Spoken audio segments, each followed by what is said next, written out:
for our video today, we are going to quickly review realistic fiction since we've been going over this all week, and point of view. So, what is realistic fiction? I'll give you a moment to think about it.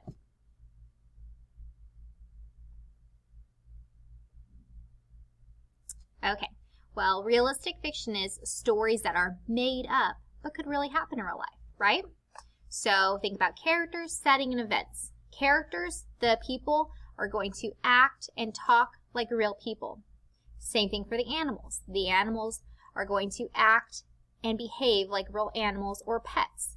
Okay, you're not going to see them walking on, dogs walking on their back legs, wearing a tie, talking. No, you're not going to see that. You're going to see dogs or cats or whatever animals behaving like animals would in real life.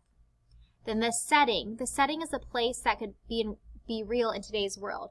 So, for example, you're going to see maybe a place like schools or park, home, outside, inside, real places, okay? And the different events in the story, they could really happen to someone in real life. For example, maybe it's about a student getting ready for the first day of kindergarten or something, right? So something that could really happen to someone.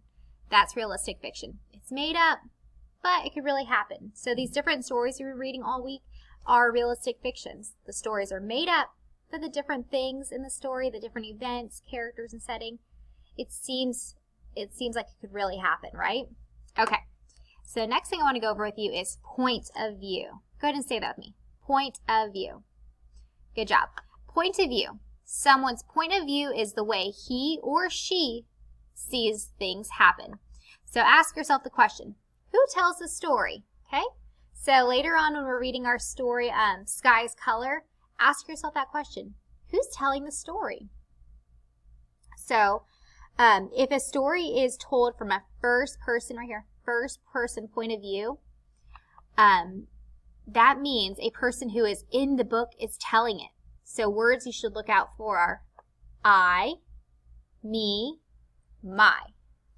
That's what a little clue that I like to do with my students. I, me, my. You'll see words like that.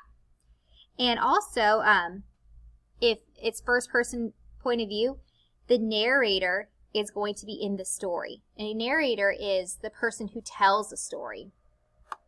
Okay? So then we have third person point of view.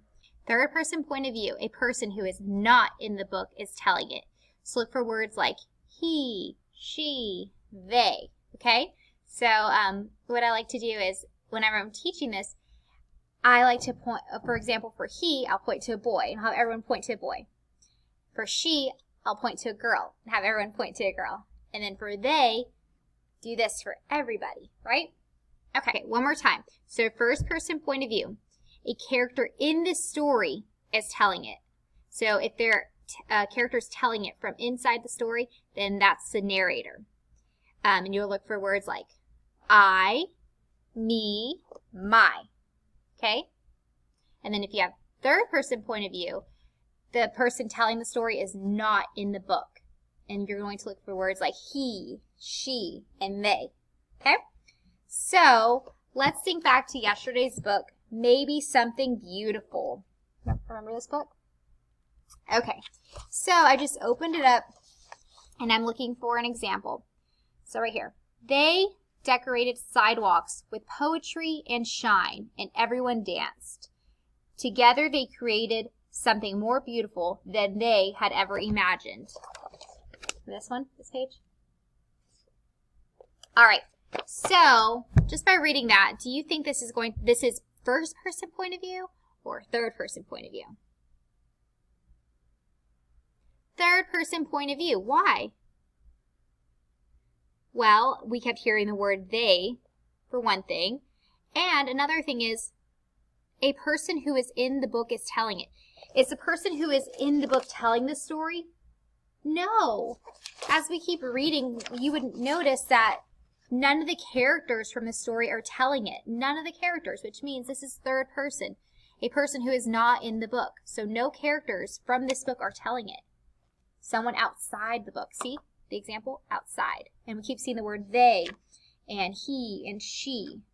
For example, His paintbrush was like a magic wand. He smiled wide. Remember whenever Mira is talking about the artist on this page? All right, so this right here is an example of third person point of view. Okay? Let's go ahead and do a little boom card activity together. This isn't going to be your assignment, but we're going to practice with these different little stories, and together we are going to figure out who is telling the story. All right, let's find one. All right, so right now all we are practicing is trying to figure out who is telling the story, okay? So when the alarm rings, I put on my thick pants and boots. Then I will slide down the pole and climb into the fire truck. I will drag the hose off the truck and put out the fire. One more time. Oh, actually, here are our options. Police officer, a man, firefighter. So when the alarm rings, I put on my thick pants and boots. Then I will slide down the pole and climb into the fire truck. I will drag the hose off the truck and put out the fire. So who is telling this story? Is it a police officer, a man, or a firefighter? Well, think of this. So, thick pants and boots. Goes into a fire truck, has a big water hose to put out fire. Is that going to be a police officer, a man, or a firefighter? Who's telling the story? A firefighter. Excellent job. We're going to do one more. We're just trying to really focus on understanding who is telling the story, because you need to understand who's telling the story before you figure out, is this first person or third person? Okay? One more. Today I will teach my team how to kick the ball into the net.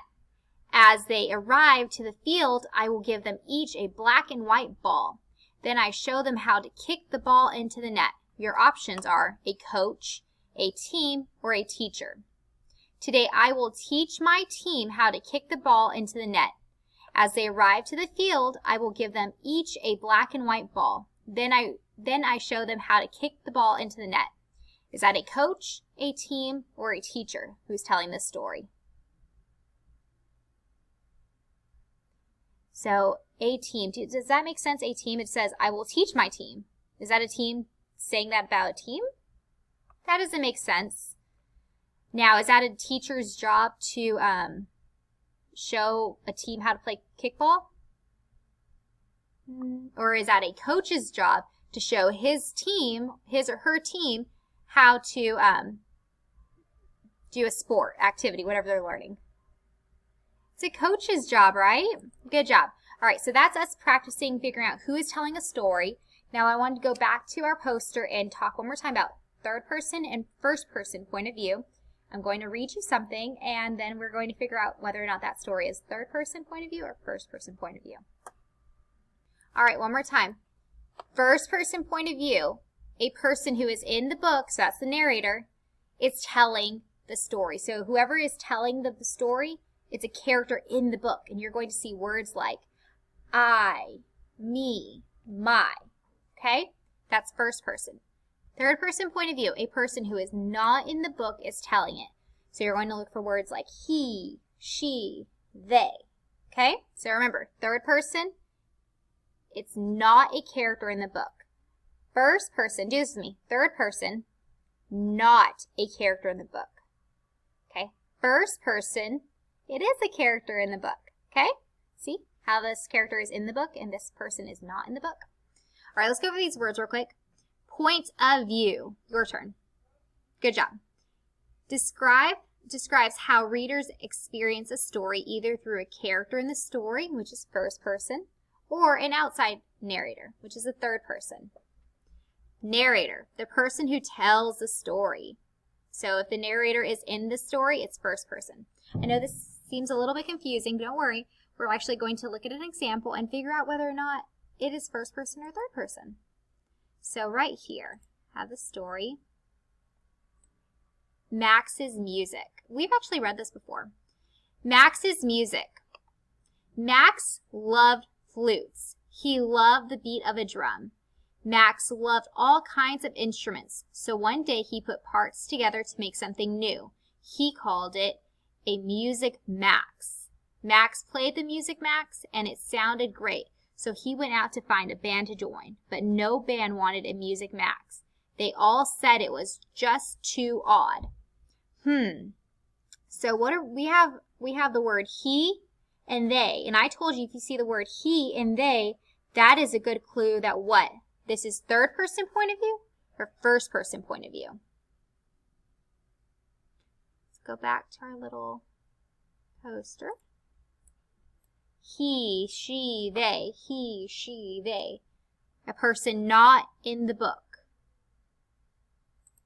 And it right now, does it sound like there's the character Max is telling his own story?